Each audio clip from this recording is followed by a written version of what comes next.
femme, tu ne dois pas pleurer pour le mariage. Tu ne dois pas t'inquiéter pour le mariage. Parce que Dieu t'a créé, il n'est pas que quelqu'un soit seul quelque part. Amen. Seulement vous ne vous êtes pas croisés, c'est tout le problème. Il y a deux raisons qui font que ta bénédiction date. Il y a deux raisons qui font que ton mariage date.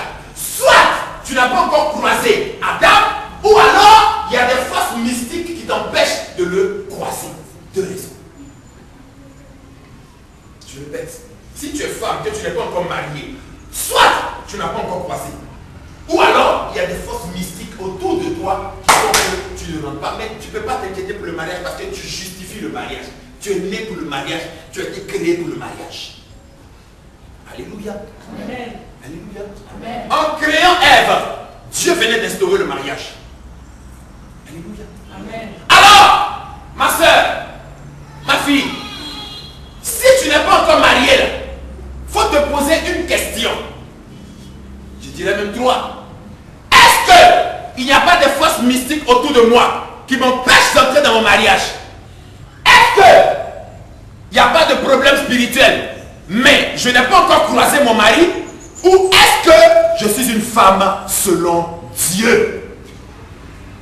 Trois questions. Est-ce que tu es la femme selon Dieu? Parce que si c'est la femme selon Dieu là, mais il n'y a pas de problème, pourquoi tu as des difficultés pour te marier? Pourquoi tu as des difficultés pour rentrer dans tes grâces? Alléluia. L'autre raison pour laquelle Dieu a créé la femme, la première raison c'est pour ne pas qu'Adam soit seul. Mais la deuxième raison, c'est pour qu'elle puisse aider Adam. Il faut dire aide. Dieu a créé Ève pour qu'elle soit une aide. Il faut bien retenir le mot aide. Répète aide. Pour qu'elle soit une aide. Parce qu'il a mis Adam dans le jardin, il dit quoi? Je te mets dans le jardin pour le cultiver et pour le garder. Mais il n'a pas besoin que tu sois seul. Le jardin est grand. Il te faut une aide qui te ressemble. C'est ainsi qu'il a fait tomber Adam dans un profond sommeil. Amen. Et il a fait une intervention chirurgicale. C'était la première opération. Dieu fait une intervention chirurgicale. Et tenez-vous bien, il ouvre ici la dame. Amen. Il tire ce qu'on appelle une côte. Il y a des choses bizarres, prophète William. Il tire une côte, il prend la côte, il fabrique une belle créature. Amen. Amen. Et puis il envoie à côté d'Adam. Et Adam se réveille le matin, il voit une vraie femme. J'étais en train de réfléchir, de dire Seigneur, j'imagine la beauté de Ève. Non mais il faut laisser, c'est pas bon. Mais attends, souvent on est là, on regarde les femmes et puis on dit mais Dieu mais vraiment est fort. Imagine celle que Dieu a façonnée de ses propres mains. Mais imagine la beauté de Ève. C'est-à-dire que mais tu te réveilles, tu regardes, mais tu parles seul. Tenez-vous bien. Attendez. Le verset 23 dit quoi? L'Éternel, Dieu forma une femme de la côte qu'il avait prise de l'homme, il l'emmena vers l'homme. Et l'homme dit, il s'est réveillé, il a regardé la créature. C'est-à-dire, les deux mêmes étaient nus, ils n'avaient pas porté caleçon. Donc, il se réveille et puis il voit la créature. Lui seul, il commence à voir la révélation. Il dit, voici celle-ci, elle est la chair de ma chair, l'os de mes os. On l'appellera femme. Personne ne lui a dit. Quand il a vu la beauté, il dit non, celle-là ne semble pas abolie. C'est que c'est pour moi. Je ne sais pas où elle est quittée, hein. Mais ce qui est sûr, c'est pour moi. Mais j'étais en train de découvrir, il y a un médecin qui m'a dit quelque chose qui m'a effrayé. Le médecin me dit, homme de Dieu, les côtes de l'homme, quand tu regardes ici, et puis ici, au squelette, il y a une côte qui manque. Chez tous les hommes. Demandez à tous les médecins, ils vont me dire, il y a une côte qui manque. J'étais étonné. Tous les garçons, tu as fait ton enfant et les garçons, il y a une côte qui manque. Amen. Amen. Seigneur.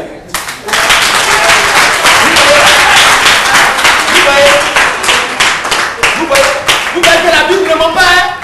Demande à tous les médecins, ils vont te dire, dans le squelette des garçons là, côte là, ici là, je ne sais pas combien de côtes il y en a au total.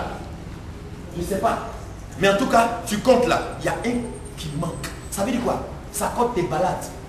Pas comme, ta côte est quelque part. Moi, il a trouvé pour moi. Ta côte est quelque part. À toi de la retrouver. Amen. Mais avant de la tenir, c'est tout un processus. Il faut accepter de rentrer dans le sommeil. Amen, hein? Amen. Regarde, on va dire, c'est un mystère.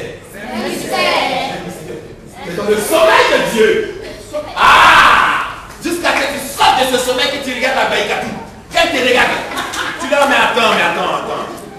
Regarde, on va dire, papa prêche. Papa prêche. Alléluia. Alors, pose-toi la question de savoir, est-ce que vraiment moi je suis la femme selon Dieu? Que Dieu nous aide ce matin, que tu puisses trouver la réponse. Alors, bien-aimé, la question est posée. Est-ce que tu es la femme selon Dieu? S'il y a une femme à côté de toi, il faut lui dire, est-ce que tu es la femme selon Dieu? Il faut bien lui demander, est-ce que tu es la femme selon Dieu? Eh mon fils, il faut demander à Marguerite. Marguerite, est-ce que tu es la femme selon Dieu? Il faut demander. Marguerite, elle me plaît bien, c'est ma fille chérie. Amen. Alléluia. Amen. Alors nous allons essayer de savoir ce matin qui est la femme selon Dieu. Pour répondre à la question d'abord, c'est simple, hein? C'est comme les deux faces d'une même médaille. Si tu veux savoir, hein, si tu es la femme selon Dieu, il faut chercher à savoir qui est la femme selon le diable. Tu comprends? C'est quand tu vas reconnaître la femme selon le diable que tu pourras apprécier la femme selon Dieu. Alléluia. Alors on va comprendre la femme selon le diable. Alléluia. Allons dans la parole. Genèse chapitre 3, versets 1 à 6. Genèse chapitre 3, versets 1 à 6.